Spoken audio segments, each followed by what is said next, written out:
Shalom, terima kasih sudah meluangkan waktu sejenak di tengah kesibukan Anda untuk duduk mendengarkan serta merenungkan kebenaran firman Tuhan. Kami berdoa agar waktu ini menjadi waktu yang menyegarkan bagi jiwa Anda. Topik renungan kita sepanjang minggu ini adalah mewujudkan keadilan di tengah bisnis dan usaha. Bagian firman Tuhan yang menjadi fokus perenungan kita adalah Amos 8 ayat 5-6 yang berbunyi demikian. Kamu yang berpikir, kapankah bulan baru berlalu supaya kita boleh menjual gandum? Kapankah hari Sabat berlalu supaya kita boleh menawarkan terigu dengan memperkecil ukuran eva, memperbesar berat shikal, berbuat curang dengan neraca palsu, supaya kita membeli orang lemah karena uang dan orang yang miskin karena sepasang kasut, serta menjual gandum yang rusak. Jemaat yang terkasih di dalam Tuhan, pernahkah kita menemui seseorang yang terlihat sangat saleh saat beribadah di gereja pada hari Minggu, namun menjadi pribadi yang sangat kejam, serakah, dan suka menipu saat berbisnis di hari Senin? Atau mungkin kita sendiri pernah merasa gelisah dan tidak sabar saat hari libur karena pikiran kita terus dipenuhi dengan ambisi untuk segera kembali mencari uang. Berbisnis dan mencari keuntungan adalah hal yang wajar. Namun, ketika uang menjadi Tuhan di atas segalanya, hal itu akan mengubah manusia menjadi pribadi yang tega menindas sesamanya. Nabi Amos melayani di zaman ketika bangsa Israel sedang mengalami puncak kejayaan ekonomi. Negara sangat kaya, namun kekayaan itu didapat dari ketidakadilan. Melalui ayat ini, Amos membongkar kebusukan hati para pedagang dan pengusaha di masa itu. Secara fisik, mereka memang berhenti bekerja untuk merayakan hari Sabat, hari istirahat rohani.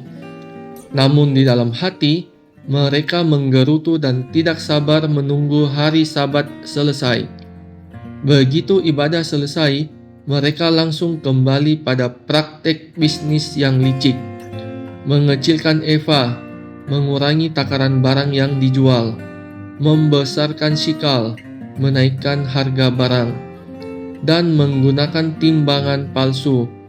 Mereka bahkan tega menjual terigu rosokan, gandum berkualitas buruk, atau sisa sapuan lantai kepada orang miskin dengan harga mahal. Akibatnya, orang-orang miskin terjerat utang dan terpaksa menjual diri mereka menjadi budak hanya karena hal sepele seharga sepasang kasut. Tuhan sangat murka melihat ibadah agama dijadikan kedok untuk menutupi kejahatan ekonomi. Seringkali ada godaan besar untuk memisahkan antara kehidupan rohani dan kehidupan bisnis.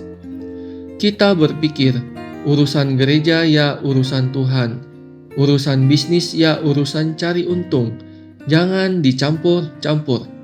Padahal Tuhan menilai iman kita justru dari cara kita mengelola usaha dan memperlakukan orang lain.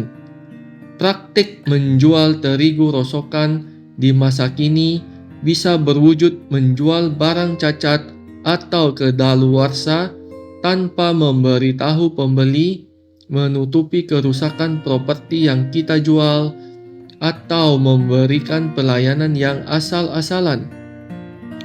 Sementara praktik menindas orang miskin bisa berwujud menunda-nunda gaji karyawan atau memanfaatkan ketidaktahuan pelanggan demi mengeruk untung sebesar-besarnya. Mari kita ingat, keuntungan bisnis yang didapat dari memeras keringat atau menipu orang lain tidak akan pernah membawa berkat. Keadilan harus diwujudkan di meja kerja dan toko kita. Jadikanlah bisnis kita sebagai saluran berkat, bukan alat penindasan. Mari kita merenungkan sejenak. Apakah selama ini kita sudah mempraktikkan kejujuran dan keadilan yang sama, baik saat kita berada di gereja maupun saat kita berada di tempat kerja atau bisnis? Adakah terigu rosokkan atau praktik curang yang harus kita hentikan hari ini? Mari kita berdoa. Tuhan Yesus, ampuni kami jika selama ini kami sering memisahkan antara ibadah kami dan cara kami berbisnis. Ampuni kami jika keserakahan telah membuat kami tidak jujur, menekan orang yang lebih lemah, atau menjual sesuatu yang tidak pantas demi keuntungan semata. Ya Roh Kudus, ubahlah hati kami. Ajarlah kami untuk berbisnis dan bekerja dengan keadilan, integritas, dan kasih, sehingga setiap orang yang bekerja sama dengan kami atau membeli dari kami dapat merasakan kebaikan Tuhan melalui hidup kami. Dalam nama Tuhan Yesus kami berdoa. Amin. Kiranya renungan hari ini boleh menuntun langkah kita sepanjang hari ini. Selamat beraktivitas dan sampai jumpa lagi dalam renungan kita bersama esok hari. Tuhan Yesus memberkati.